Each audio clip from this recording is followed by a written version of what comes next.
Wow, our musical journey from birth till now. Whew, It's a long journey. it's a long journey. Uh, Being born into a musical family, our dad, Bud Bissonette, was a drummer.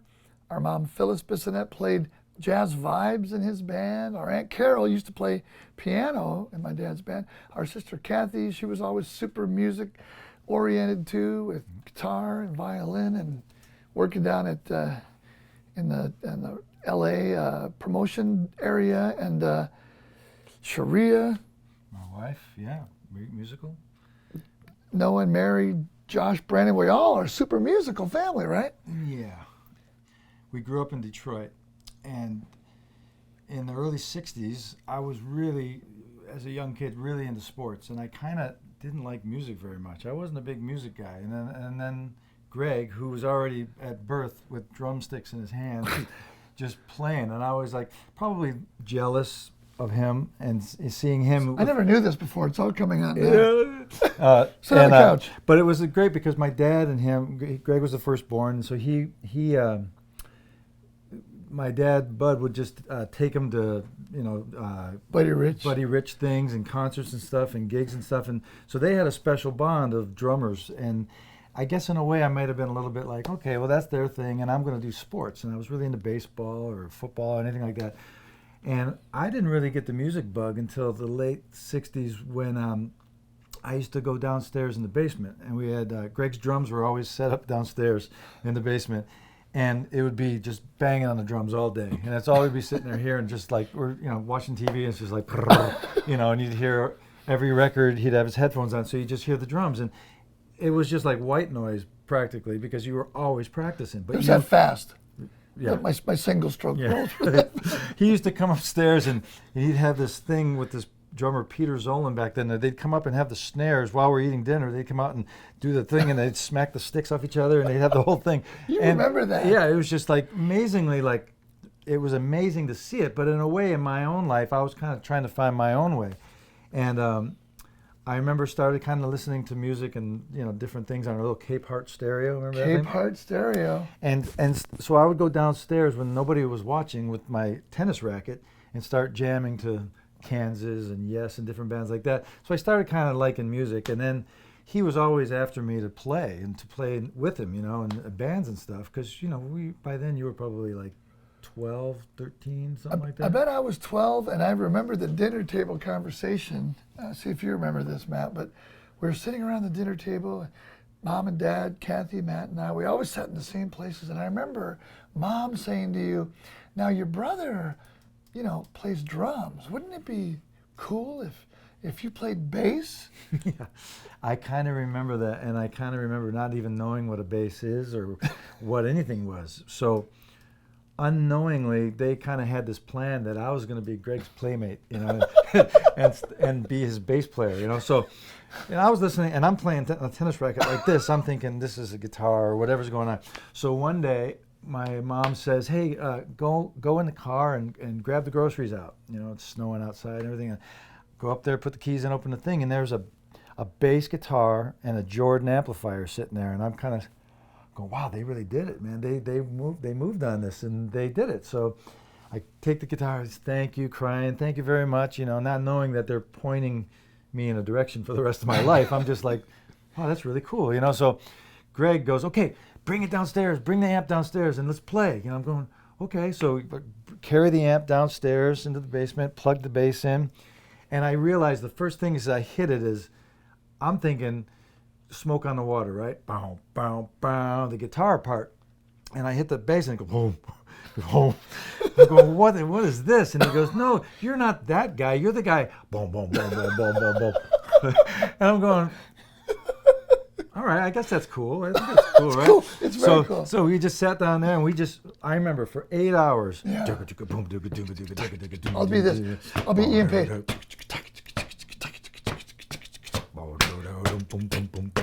8 hours. 8 hours of that. I mean, nonstop. And I kind of, at the beginning, I didn't know if I liked it or not, but it was pretty cool. So then by the end of the day, I'm going, okay, this is pretty cool. So then my dad, being the amazing guy that he is, goes, how would you like to make money doing that?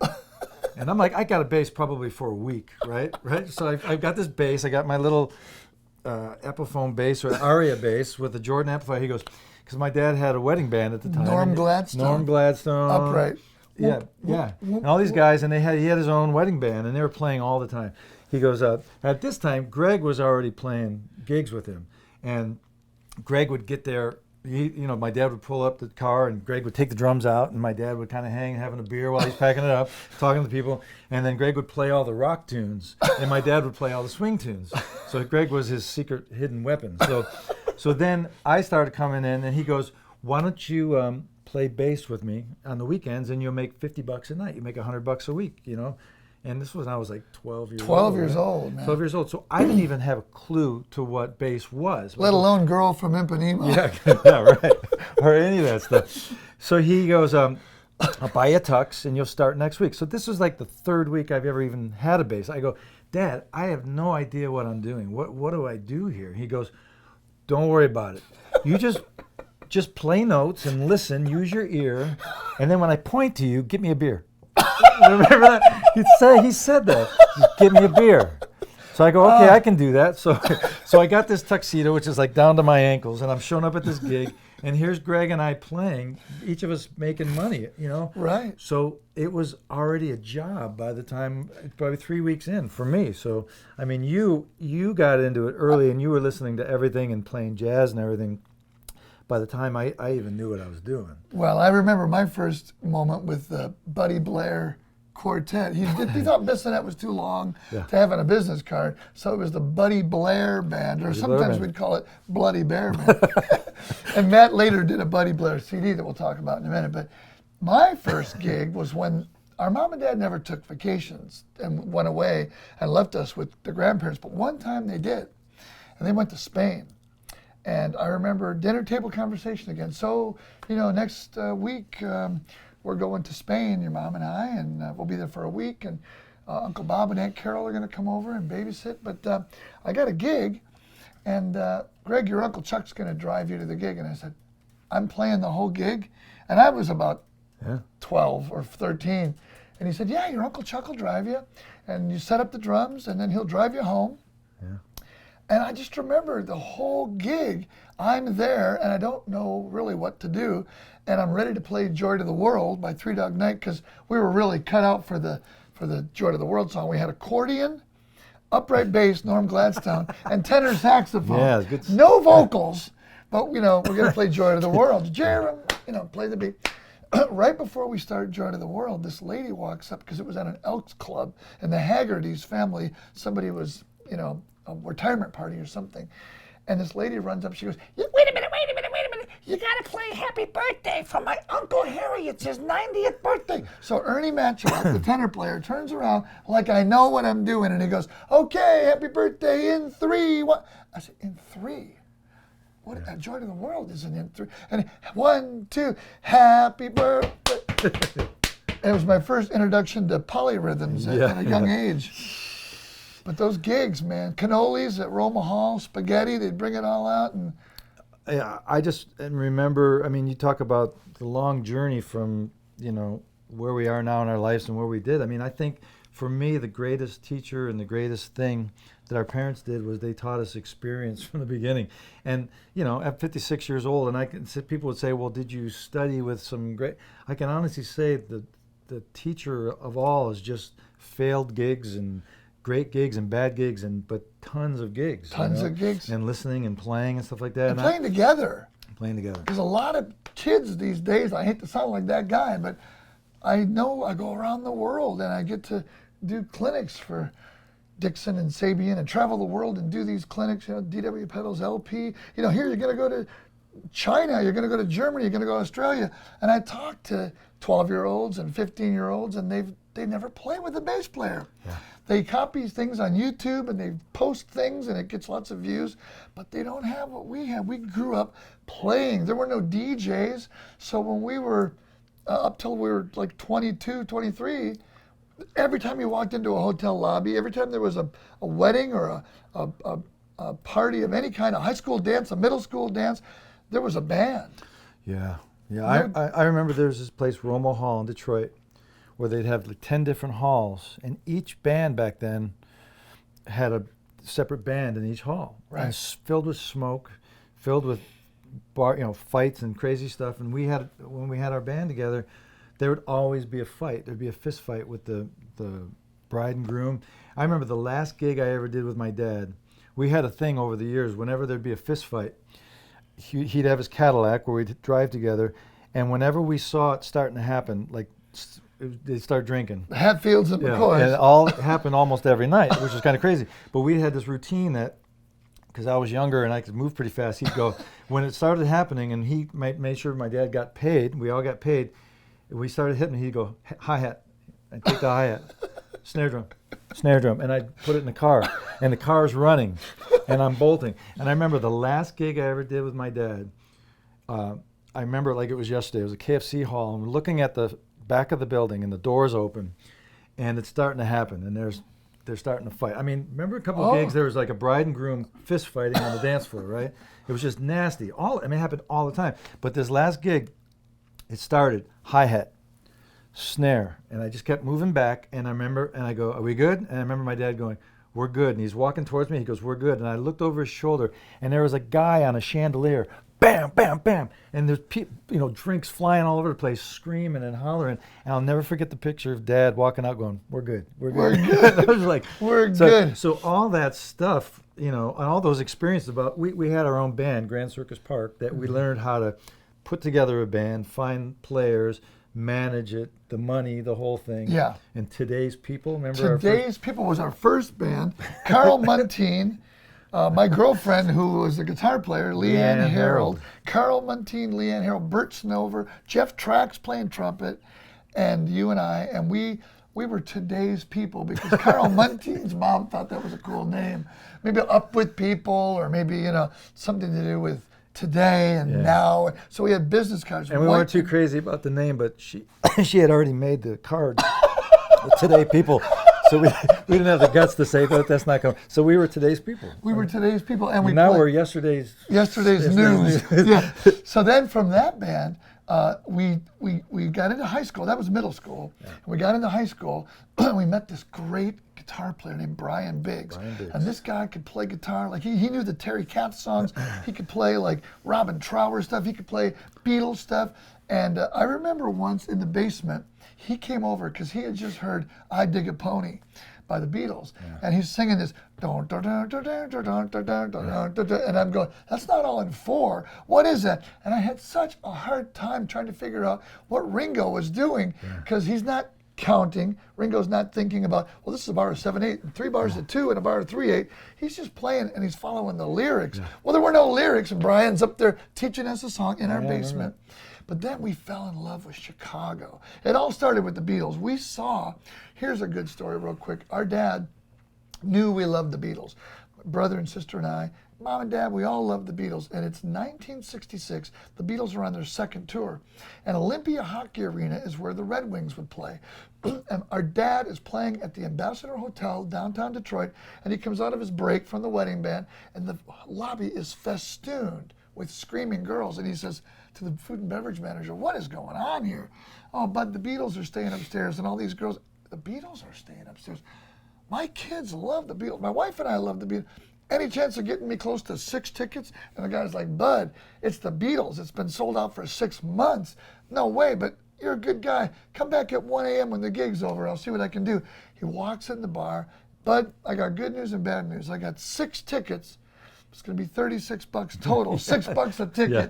And the next night, Kathy was too young, but you and I and Jeff Trax and Karen Trax and Tom Trax and Dad and I went to Olympia and saw the Beatles. And so this band, we were total Beatle nuts, but we also loved Chicago. And we just loved the horns. We loved Maynard's band, Buddy Rich's band, all the great jazz bands. But we loved Chicago because it was a rock band with great vocals and pop songs, Beatle-y kind of stuff too sometimes, but horns. So we started Grand Circus Park. And before we called it Grand Circus Park, we didn't know what to call it, so we played mostly Chicago songs. So we came up with the idea, and we had shirts that we were Chicago 2. I told Danny Seraphin that one day. I said, Danny, my brother and I, we had these powder blue T-shirts, and we went to Woolworth and got the logo Chicago. We ironed them on, but we also ironed on a Roman numeral 2. He says, you weren't Chicago 2. We were Chicago 2. And then our business manager, Mrs. Muntean, or whoever it was at the time. I know what happened. What happened? I used to pick up Mom from work sometimes when I needed a car. I was 16, I was driving.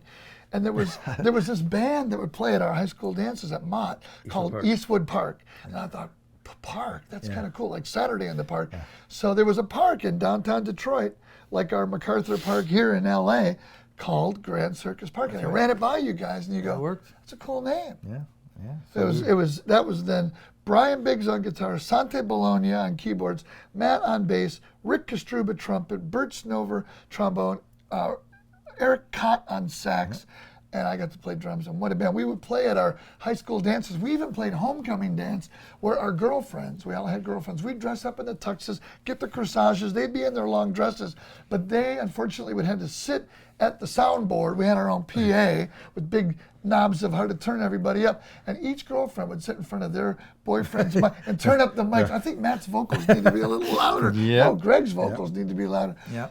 I remember one time we were playing with Grand Circus Park at a prom, and just like these other bars, you know, the gigs we played with my dad, there was always a fight going on. They were drinking in the school. And I remember these guys were always wanting us to, Led Zeppelin, man, play some heavy stuff. You know, we were doing that stuff, but not as much as they wanted, and that was their goal, to get in the band's skin. They didn't want If You Leave Me Now. No. But I remember we were playing Color My World, and we had these flash pods, right? You remember this? For Frankenstein. We had flash pod for Frankenstein that would blow up and would be really cool. And these two drunk kids, we had a Grand Circus banner behind us, you know, in white, and the flash pods were back there, and these two burnout kids lit it during. thing blows up and catches the banner, starting to catch on fire. So Greg's back there blowing on it, playing, trying to keep the fire down. But it's just like stuff like that happened all the time, and I think it was amazing. It was amazing, and there was a local family band. Our band director, in middle school, Jerry Haspatcher, and high school, Bill Baker. And Bill Baker heard that I was starting to gig with this show band, like the Osmond Brothers or something of Detroit, called the Charette Family. This guy, Bill Swayze, came over and auditioned me. And Bill Baker, I know those guys. They work with Galen Rice Talent Agency. And I was kind of in the union scene. And then I remember you getting into that scene and working with Rick and Dave Charette and stuff. But then I went away to college, to North Texas, because I was going to go to Berkeley, but Bill Baker said, well, Berkeley, at the time, 1977, Berkeley has 3 big bands. I know you like Maynard and Buddy Rich, Woody Herman, but North Texas has 9 big bands. Yeah. Here's a big band album of the 1 O'Clock Lab Band, and they were up for a Grammy. So I heard it, and I fell in love with it, and Steve Houghton was the drummer. I went down to Texas. 2 years later, you said, I'm going to come down to Texas. Now, how did you get interested in going to Texas? I always learned that I always loved my brother, my big brother. He has a big heart, whether you like it or not. And he always has taken care of the people that he knows. And I saw that, I don't know how I thought of it when I was a little kid, but I always kind of rode his feathers, you know, ever since I can remember. So for me, I'm in high school doing my thing and doing music and kind of playing in the same bands because of the 2-year difference. I would get in a band with him, and then when he went away to college, I'd keep going, kind of not really knowing what I wanted to do. So when you got to go to college, of course, I was going to go there too. You know, it's just like I didn't even think about doing anything else because I just wanted to go where you were going.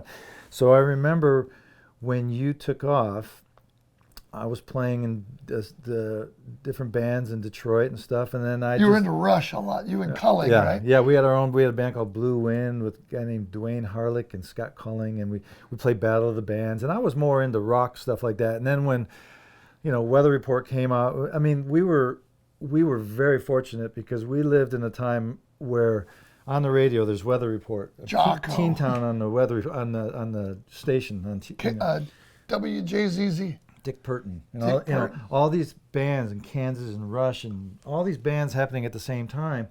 It's so different now. I mean, it's a different world now. But we got to absorb all that stuff. Michael Jackson songs and all that stuff and learning stuff. Detroit, Motown, right there. The all the gigs we'd play, the Temptations, Smokey Robinson, and the Miracles. Yeah, I think at that time I was starting to. I remember when I turned 16. This is kind of crazy. I got my license at 16 on my birthday, July 25th.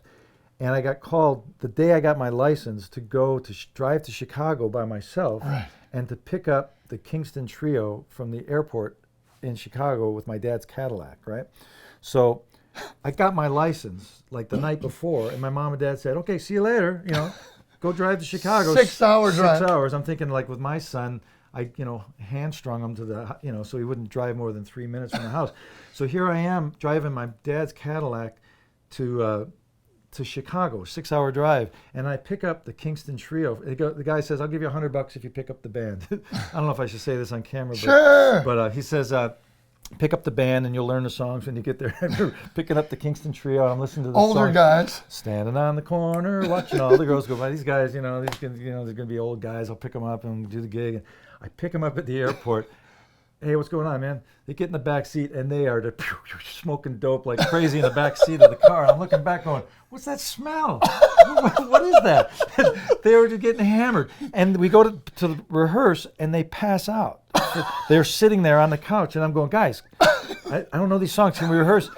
Like, show starts at 9. At 8:45, they wake up and they go, let's go. And I go, what am I going to do? I don't even know something. Kid, you'll be fine. We walk up there, and they were amazing. They were like professionals. They were completely cool. They played the show, didn't make any mistakes. They were amazing. We made it through, and I drove them back to the airport, and I went, wow. What just happened? Yeah, it was like drive-bys, like the Ink Spots and those guys and the Four Freshmen. The Platters. Yeah, all these bands, and that's just what we did. And by the time we got to college, I kind of had some encyclopedia gigging going experience, on. man. And then getting into college was a whole new world, I remember telling Matt about Jocko because I just learned about Jocko in college, and I came back and, you mean he's cooler than Geddy Lee? Oh, he's just different than Geddy Lee. Geddy Lee's great, but Jocko is Jocko. Oh, cool, man. And then you got into Jeff Berlin from the Bill Bruford band, and we went to see Bill Bruford at the place Harpo's. Remember that? Yeah. I remember getting into college and then going into a club called Benny's, where they always have these, we called sessions back then. Yeah. Sessions are like... They didn't pay any money, though. They were jam sessions. They were jam sessions where you'd play 3 or 4 hours and then go to another session. But I remember going to Benny's and walking in the door and getting a beer and kind of doing my, 17-year-old thing there. And then all of a sudden I heard this bass player, and I'm going, it was like Jocko on steroids. It was Gary Willis, right? Yeah. Who was a guitar player that switched to bass. And he's playing like this with each string and a finger, and he's playing stuff that I've never heard before. And I said to the friend, this is it, I'm going home. I'm packing up my stuff. Because if everybody plays like this guy, what the heck am I doing here? I start going home, I'm packing up. Greg's going, what are you doing? He's one of a kind. Yeah, so, and to this day, I listen to Gary and I just go, it's just a freak show what he can do. Some people have that. Yeah. I don't have that. I think my thing is just being able to handle my own in any musical situation. Maybe not the flashiest, greatest bass player, but I can get through the gig. But when I saw that, I realized there's a whole other world out there, And the drummer that was in his band was Kirk Covington, who's still around now. He played in Weather Update. And he was just like, they called him the Tasmanian Devil. He was like, I go, I can't do that, But that's the great thing about North Texas. There was 125 great drum set players you could learn from. Same with bass players, and Jim Stevie building you your Walter Woods cabinet and all this. And then the Maynard Ferguson era happens where my dream is to play with Maynard someday, be his drummer. So I'm going back to my apartment where we lived in the concrete jungle over there, and I see this bus at Denton High School with the logo, Maynard Ferguson Band. Wait a minute, Maynard Ferguson's band's in town? Because I'd been sending demo tape after demo, cassette tape to management, and it went right in the circular file, I'm sure. You got to know somebody. It's all about, knowing somebody, and that's where this story's going, because I get back to my apartment, our apartment. I look in the yellow pages, which is a thing in the past. Dad, what are the yellow pages? You didn't have bottled water? We drank from the tap. You drank from the tap? Yeah, so yellow pages, Holiday Inn, Denton, Texas. I call the number. And then just say, I'd like Maynard Ferguson's room, please. Okay, here you go. Connected to Maynard Ferguson's room. The number rings, and this guy answers, hello? Hello, Maynard? No, this isn't Maynard. This is Stan Mark, the guy that, plays lead trumpet and sells t-shirts. I said, I know who you are. You're Maynard's lead trumpet player. He said, yeah, Maynard's gone for a little while, but who's this? I said, well, I'm doing my spiel, My name's Greg Bissonette. I'm the drummer in the 1 O'Clock Band, and I love Maynard. He goes, hold on. Wait a minute. You're in the 1 o'clock jazz band at North Texas. I thought you guys were only into swing and Woody's band and Basie's band, or maybe Buddy's band, but we play all this rock stuff, theme from Rocky that Jim mentioned last night, all these different, Chameleon, Herbie Hancock Chameleon. I said, I'm a trumpet player, minor. I'm a Beatle fan first and foremost. I love rock. It's my favorite kind of music. Maynard's band is my favorite band. I love Maynard. I said, I'm playing tonight in this band called Buster Brown in Dallas. I want to invite you guys out. And he goes, oh man, our bus driver, Don Tolman, goes to bed, at like as soon as the gig's over, and we can't take the bus, and Maynard wouldn't go out anyway. But I go, no, I got 4 friends with station wagons lined up to bring you guys. Bring your horns, and you'll get on the guest list, no cover charge, and you sit in with us, and drinks are on the house. He goes, we'll be there. Yeah, and they did. The whole band shows up. Lindsey Blair playing guitar at the band. Then everybody sits in, and Stan Mark is just wavering like this. I do the hiring and firing in this band. It's like 2 a.m. I like the way you play. Who doesn't drink anymore, by the way? Who doesn't drink anymore, by the way? We all had our days of college and doing the Maynard thing. He comes in, he goes, I do the hiring and firing, and you got the gig when our drummer leaves. I said, what? Just like that? He goes, yeah. We got a great drummer, Dave Mancini, but when he leaves, you got the gig. And I said, that's how it works? And he said, yeah, that's how it works. A month later, Dave Mancini calls me and says, the drummer who was in Maynard's band, he says, I'm not leaving yet, but we need a new bass player and a piano player. Can you recommend anybody?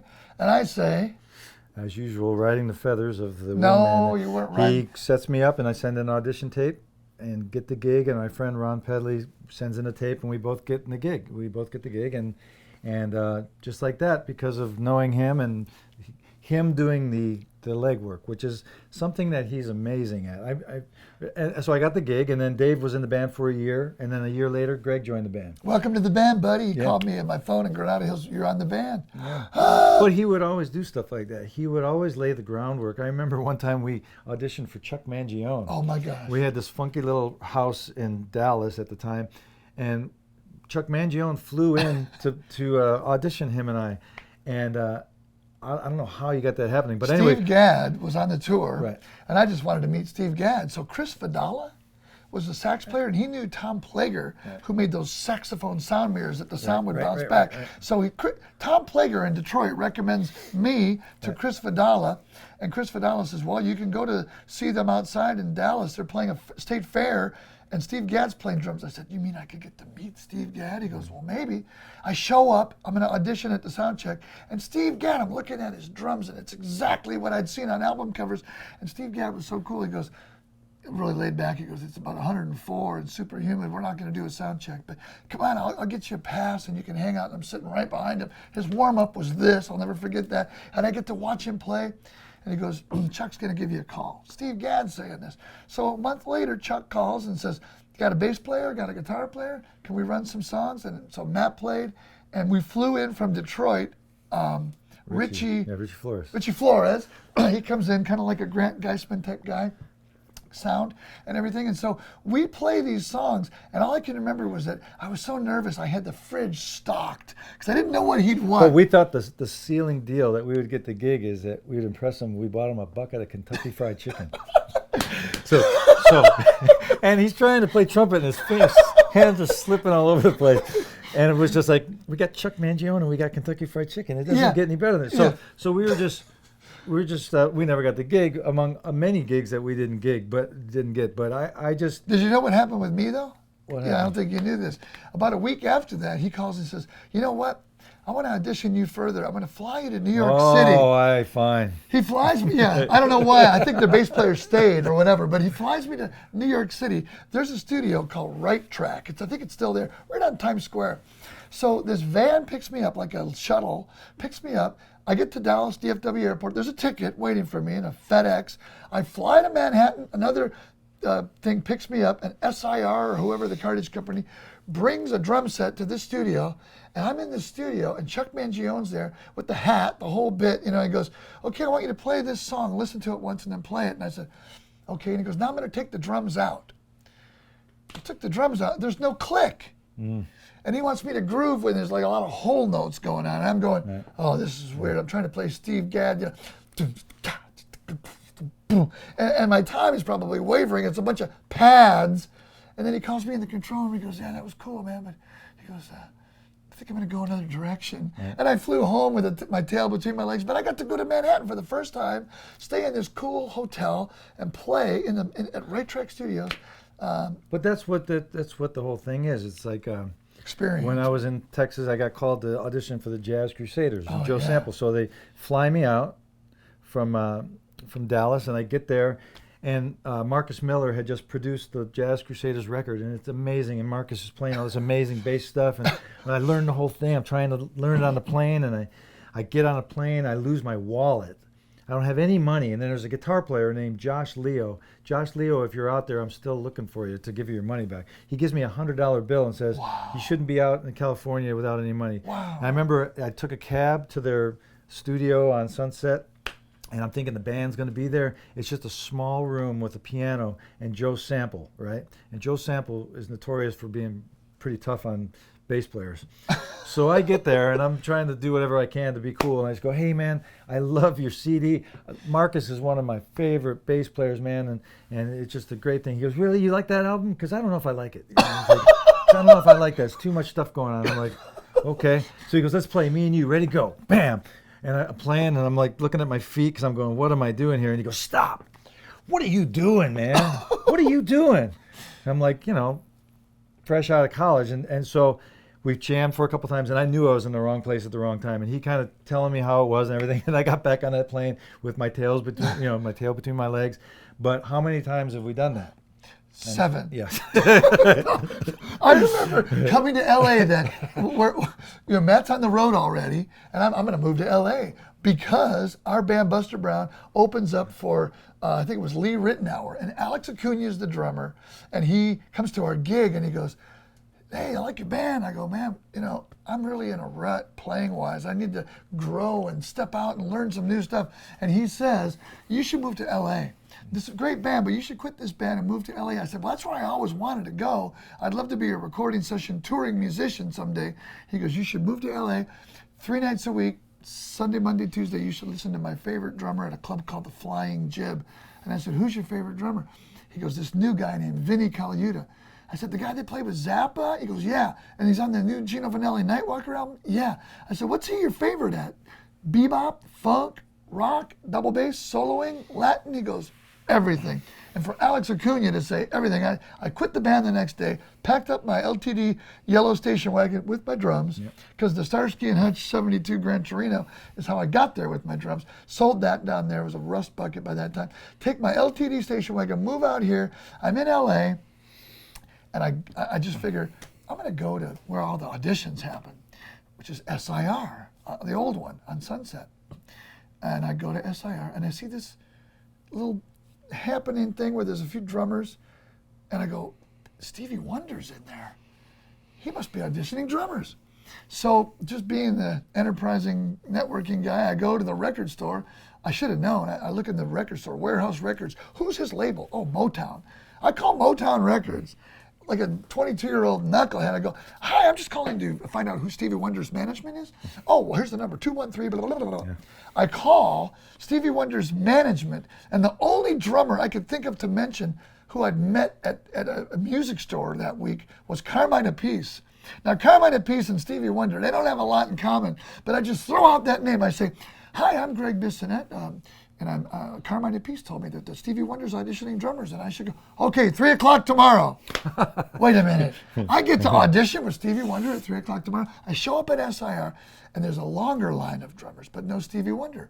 And it's 4 o'clock, 5 o'clock. Drummers start leaving, 6, 7. There's 3 of us in line, and I'm the first one by that time.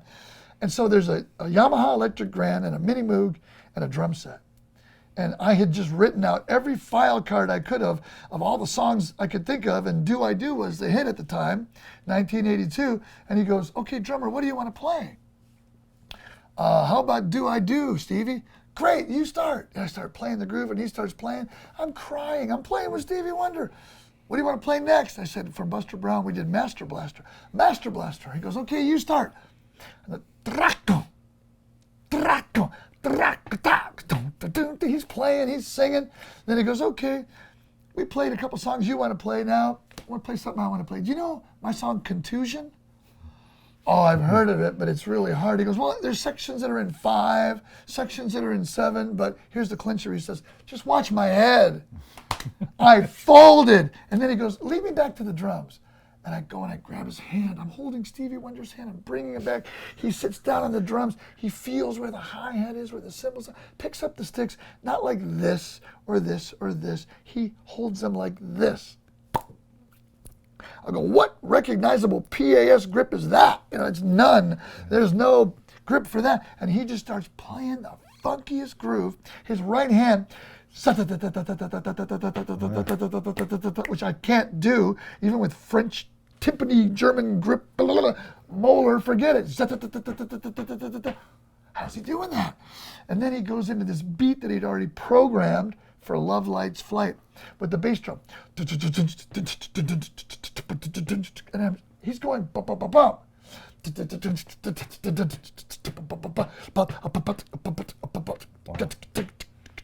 And he turns and he goes, drummer, could you do that for me? And I said, not like that. Thank you very much. And I left. And he never got a new drummer. He kept Dennis Davis, his original drummer. Wow. There was some friction for a minute, but so then I get to join you on the road with Maynard. Yep, 1982. And you'd already done the album Storm, right? Where I played percussion with Luis Conti in the back room with Jeff Weber in the back room. And then we did Live in San Francisco. Live in San Francisco with Maynard. Then we played our last gig with Maynard in Japan. So our last gig I remember was Madarao Jazz Festival with Maynard. And Tanya Marie is playing with Joey Heredia and John Pena, where we met John, our great friend. And that was our last gig with Maynard.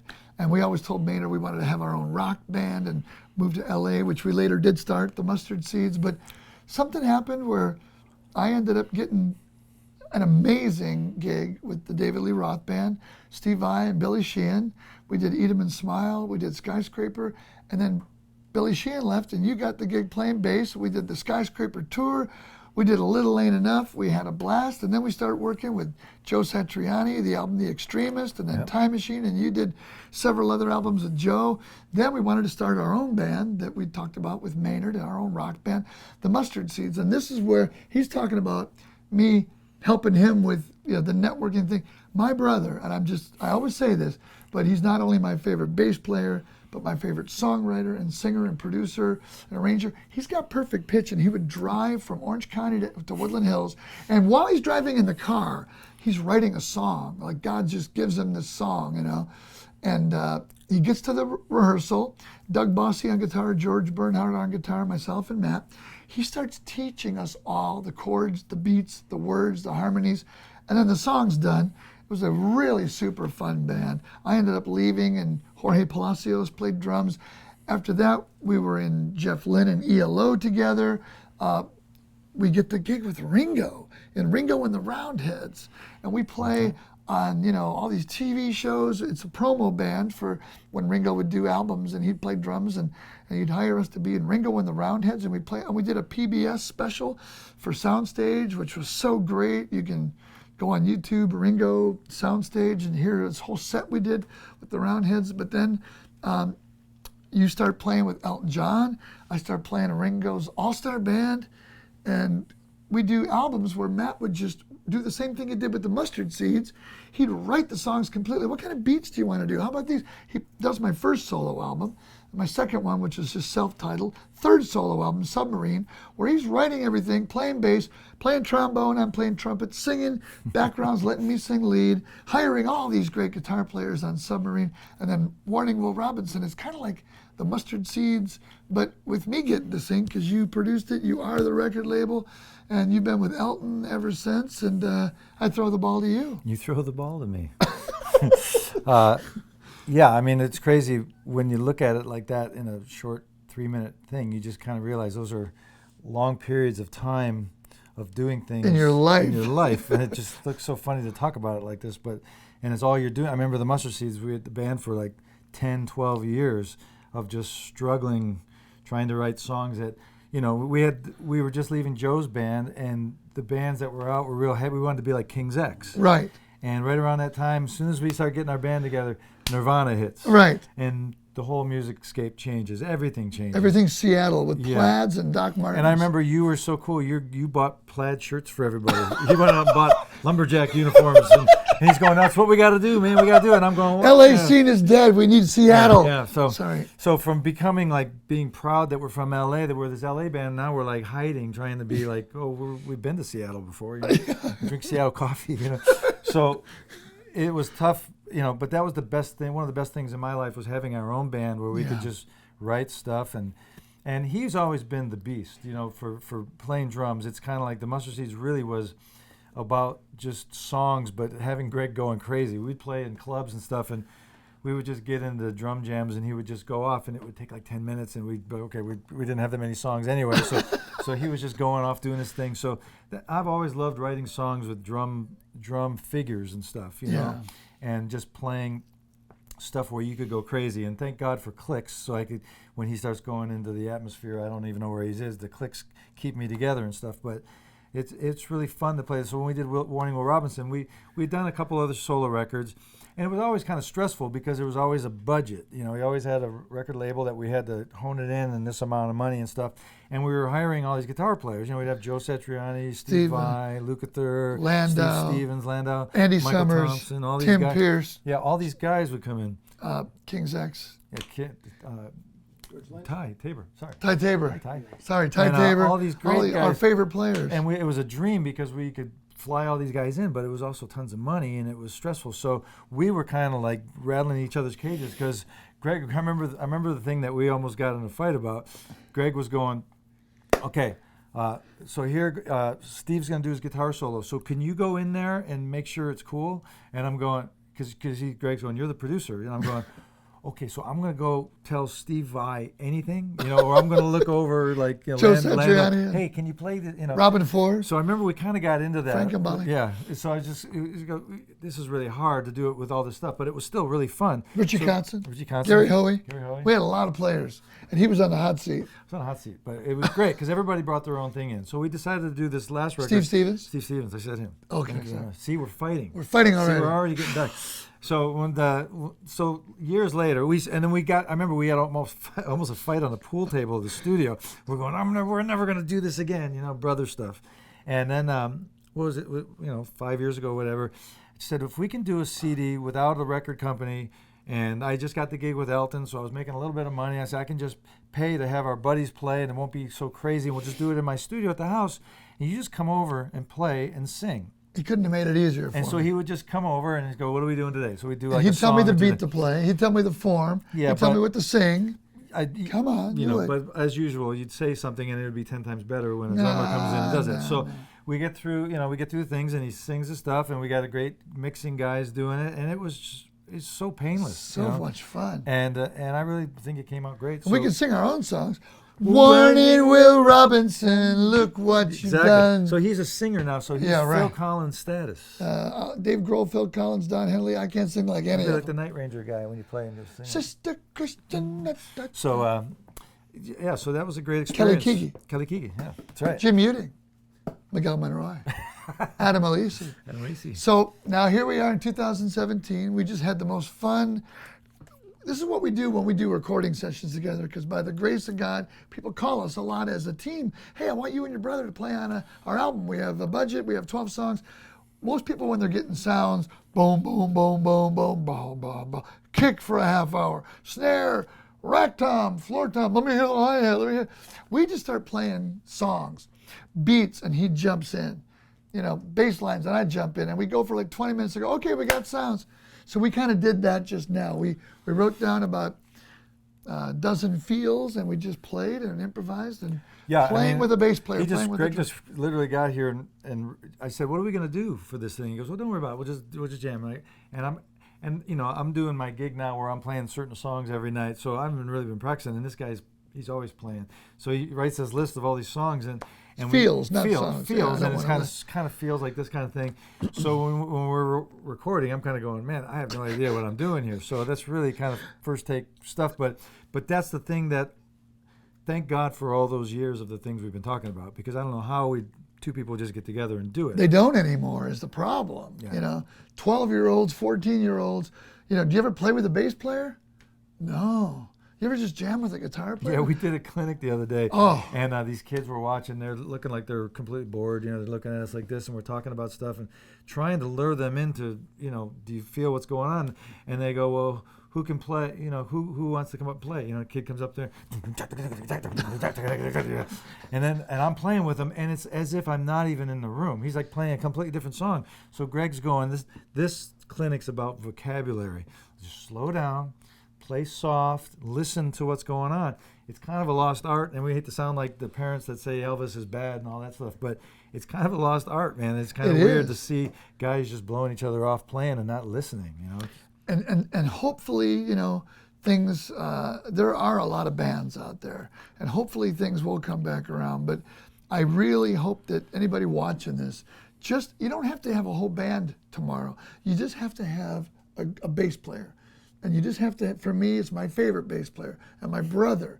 But if it's a guy that goes to your middle school or high school or whatever, just that plays the bass and you like a certain band, try playing grooves together. Because as a drummer, you can have the best time in the world when you're playing a cover song on YouTube because you're following that band's time. But when you play with a click track, you're often following the click track. When there's no click track and it's you and another musician, you can even have good time yourself as a bass player. Doom, doom, doom, doom, doom. I can play this. But if you play with a drummer like the other day that rushes or drags, you can't control a drummer. Drummers can often be the one that can control the most because you don't play melodies, you don't play, melodic notes, you're playing the rhythm and you got a kick and snare, you can lock that down. It's hard for somebody to move you, but you need to play with somebody else, and it's easy for them to if you play with a guitar player that just had a quadruple espresso and they're rushing, or a bass player that just broke up with his girlfriend and he's sad, their time can move your time around. You need to play with a bass player. Bass players need to play with drummers so you can learn how to keep great time together. Exactly. I agree. I agree. I think the bottom line is that our parents brought us into music, sometimes maybe kicking and screaming and sometimes willingly, but there was such a loving thing with our family with music because our parents were both musicians that they just breathed it so much. They'd be dancing in the room, just listening to every kind of music, and we heard it since we were 2 years old, and it just brought us into it. Whether we knew it or not, we started doing it, and it just became our lives, and they really just let us do our thing, but they really kind of prodded us without us knowing, which is here's a great expression of love, because they really brought us what we have. Everything we have is because of that. Exactly. And to be in a family where Matt and Kathy and I had a family where our dad had drums in the basement, they got Matt a bass and an amp, and we were just given. It was not the parents that said, "Oh, you don't want to be a musician, don't you want to be a doctor or a lawyer?" It was, "You want to be musicians, right?" And that was a great, we were encouraged, which is pretty rare. Very rare. Matt and I were super blessed to, as a drummer and bass player, grow up in a musical family. Our sister Kathy, our brother Matt, Greg, mom and dad. Our dad invited us to play in his band. We got our start playing in our dad's band. And there were always instruments in the house, and that led to where we are today, where we make a living playing our instruments, playing music. Yeah, the amazing thing was they had the foresight of us doing something different in Detroit, growing up where everybody kind of was doing their regular jobs. They said, let's take a chance and do music. Let's see if these kids can make a living doing music. And they prodded us to do it, and from the very beginning, they loved us enough to spend the money on instruments and to get us going, and they really ushered us into being musicians. So that led up to where we are now. I mean, getting to go to college, getting to play in bands. And if you would have told me when I was a kid, when we were 7 and 5 years old in 1966, seeing the Beatles, that I'd be able to be playing with my favorite drummer ever and the greatest song drummer I can ever imagine, Ringo Starr, in both Ringo and the Roundheads, and now since 2003, 14 years ago, and now since 2008, 9 years in the All-Star Band, Ringo and the All-Star Band, and we're going out again for a great tour for 5 weeks from October 13th to November 16th, and it's going to be a blast. And what a blessing, what an incredible blessing. Yeah, I mean, what a blessing it is to have the parents to start this thing going with us, to lead to all these other things that, in the last 10 years to go from Rick Springfield to the different bands, been playing our own band, kind of leading to this Elton John gig that I'm doing, that I sit every night on stage playing for a ton of people, looking over and seeing Elton John looking at me like being in the same band. It's just a weird thing that I would never have thought when I was 10 years old. It would go from this point to this point, and that's the way life is. You never know where you're going to end up, and just be thankful for every step along the way. 5 years now you've been with them? 5 years, September Wow, 11th. that's so cool. So what a journey. I mean, the journey's not over. You keep learning new things, taking lessons, trying to advance. You know, all I've ever done to make a living is be a drummer. And I know Matt's got the songwriting and the production and all that stuff, but he's a bass player and I'm a drummer, and that's what we love to do. And it's just incredible. I just am so incredibly grateful that I get to do this. And one of the things that I think we learned from our parents, our family, is that the music business, it's a business, and playing your instrument is half of the pie. The other half of the pie that we learned from our family is people skills. How to get along with people, how to lift people up, how to be positive, how to make people laugh, how to show up on a session or a rehearsal or a tour and lift people up, compliment people, realize that it's a people business and people want to be around people that make them feel good. And so that's half the game right there. But what could be more fun, right?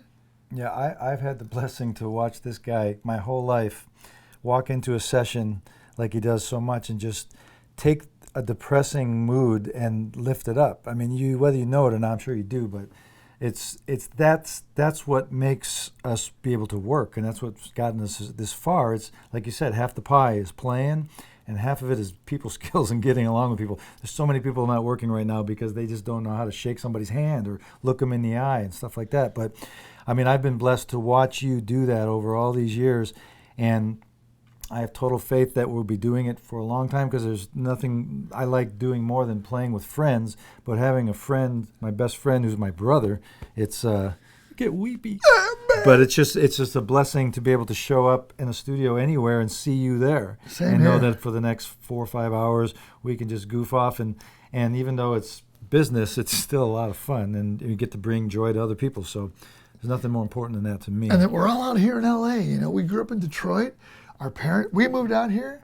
Our parents moved out here. Our sister moved out here. We can go to dinner and go see a movie with our sister, and it's like, you have your family here with your wife and your sons. I have my family here with my son and daughter, and it's just, LA to me is just the entertainment center of the world, and I'd never want to live anywhere else, and it's just a dream. It's like we're living a dream. It really is a dream that our mom and dad had for us before we were probably even born. You know, so it's pretty Crazy. amazing. I love you, man. Oh, me too, man. Give me.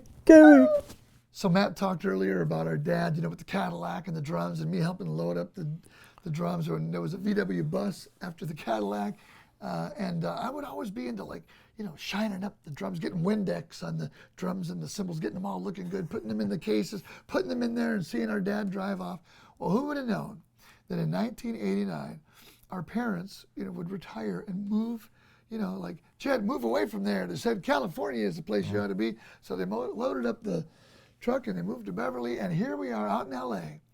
And my dad sees a truck in front of our driveway in Woodland Hills, where we had a home, and he sees this truck taking my drums, and he says, Greg, what's going on? I know you're going to do a recording session, but you got to pay this guy to take your drums there? And I said, no, Dad, it's always in the budget. If you're doing an album for somebody, or a movie, or a TV show, or a jingle, or a demo, it's always in the budget. You know, that there's a cartage, drum cartage. There's a guy that will do your cartage for you. It's part of the budget. And he said, back then in 1989, you know, there were companies that charged a lot more, and they weren't allowed to be used. There were there were people that would bring their own drums, but that was the deal. He said, how much is this company getting? And I said, well, it's like, you know, $150 or something like that in 1989. And he said, you mean, no, it's $225, I think, back then, because there were some that were $400, and people didn't want to use them anymore. He said, wait a minute. You mean to tell me if I put the drums in those soft bags and put them in the back of the Lincoln Town Car, And your mom and I went out and had happy hour in between the session. I'd get $225 a pop for that.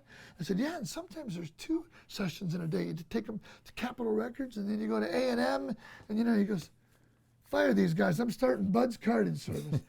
And people used to call it Lincoln Cartage because he'd show up at the Lincoln. Our mom had the Thomas brothers make a left on Cahuenga and then go on Lancashire. Oh, that's Lancashire. Make a left on Lancashire. And they were the team. They would do Cartage. I'd show up at a session and I didn't even know they were going to be there. And they would be there and they would talk to, all the engineers knew Bud and Phyllis. And he would be sitting at the board, and they'd let him stay at the board for the whole session, just hanging out. He became part of the landscape for a while there, for a long time. Well, I remember once doing a session for David Foster, and I was really nervous. It was at the record plant in Hollywood, and I said, Dad, so, this is a really big deal. This guy produces tons of people, and, just if you can get there, he always got there early. I was always the one that was, cutting it down to the wire, but he'd always be there early. I said, just get set up, I'll meet you around the back or something, and we'll hang. I show up at the record plant, and at the board, this huge SSL board, there's David Foster, and there's Bud Right next to him, and I'm going, I haven't even met David Foster yet, and I crack open the door. Hey, David, it's Greg. Hey, Dad, come on, we'll go get a cup of coffee. And David Foster looks back at me because he's from Canada. We're from Detroit, the Red Wing hockey team. He goes, hey, Greg, why don't you, David Foster says, why don't you go get a coffee? I'm talking hockey with Bud. And he paved the way for me to be in with David Foster. He liked my dad. Yeah. And that's just the people skills thing where, people come first. Yeah. Part of being, in the music business and people skills, you never turn down a gig. You never know who you're going to meet. I remember doing an album of Broadway musical songs with a great piano player from New York, Michael Skloff. And we hit it off and we became friends and we had a great session. And he said, yeah, my wife she's creating like a show. And anyway, she created the show, Marta Kaufman, and the show was Friends. So right. For 10 years, Michael Skloff hires me to play drums and Matt to play bass on the NBC show Friends. I mean, just the royalty checks from the Union Special Payments Fund on Friends, you can't believe it. It's just, what an amazing opportunity. But we were just a group of guys hanging out in the studio, and when we got a take we liked, we'd go, woo! Yeah, we'd go into the studio without any sometimes he'd have music written out, but most of the time we would just get in there and go, what do you got? And Rocket, Rashad, guitar player, would just go, we go, and we'd play it, and they go, okay, next song. And we go eat, and then we come back in, but just little pieces of music that to this day still pays every August a bunch of money, and they playing the show everywhere on planes and everything. So that was an amazing gig that we didn't even know was going to be the money gig. We didn't, and people say, well, you played on Friends. What does that mean? Did you hang out with, Courtney Cox and Jennifer Aniston? No, we never met them. We played in a studio in Beverly Hills, and we played the snippets from the bowling alley onto the couch in the apartment. That's good, and that's all those snippets, 10 years. Exactly. But so many other cool gigs. You mentioned Rick Springfield, things we've collaborated on from, Japanese stuff. We've done a lot of Izawa. Izawa, one of the great pop singers of Japan, sold out the Budokan more than anybody. Izawa. So we traveled to Japan and recorded with him, and then there's the guy in Italy, Vasco Rossi. He's like the Bruce Springsteen of Italy, or I wouldn't equate him to one person, but he's a great, great rock singer. We'd travel all over Italy to studios and record in Italy, and every night you're going out and having great Italian food and hanging out, and we've toured so much together. I mean, we toured the world. I think that music has been our passport. We've gone to places that we could never afford to travel to. We've stayed at Ritz-Carlton's, Four Seasons, the most incredible hotels on some of the tours, but the music has been our passport. We toured the world with Maynard Ferguson. We toured the world with David Lee Roth, with Joe Satriani. We toured the world with so many different artists, with Ringo, with Elton John, with ELO, Jeff Gino Lynne, Vanelli, Jeff Lorber. Man. So many bands we've done together and toured together. Our own band, the Mustard Seeds. I got to play on a Toto tour. I know you had a band called Casper. You did a Julian Lennon thing. We've just gotten to play on so many different things. It's been our passport to get around Yeah, and the you kind world. of forget until like we're talking about it right now, but the process to get to where we are is like there's been so many opportunities in bands. It's crazy. It's crazy. So many. And for beginners coming up, a lot of drummers, bass players, they have a goal. I want to be in the #1 rock band in the world. I want to be in the next Chili Peppers or the next Foo Fighters. And your chances of starting that band in high school and it becoming the next Chili Peppers or Foo Fighters, they're pretty slim. It can happen. But what we've done, it's kind of like a different approach, but we've tried our best. Matt mentioned vocabulary. And what we tried to play earlier was vocabulary in different styles. If your vocabulary is as diverse as you can make it, and reading and really knowing song form and music, if you can really be well-rounded, you can get into lots of different band situations where somebody quits, somebody's fired, somebody moves on, into a new band. We've gotten most of these opportunities, because people have, Moved on to other things and hire us. yeah. So great. So keep moving. Keep moving.